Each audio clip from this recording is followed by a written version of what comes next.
Okay, so now that I have everything out of the box, I start by taking the postmarked B,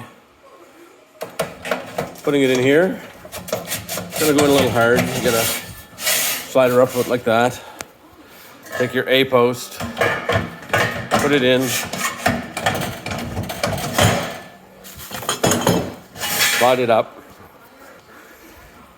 Take your roller pieces, take the 2 bolts out of each of them there.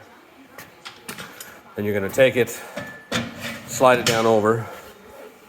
Keep in mind I'm doing this with one hand, trying to do the video at the same time, so.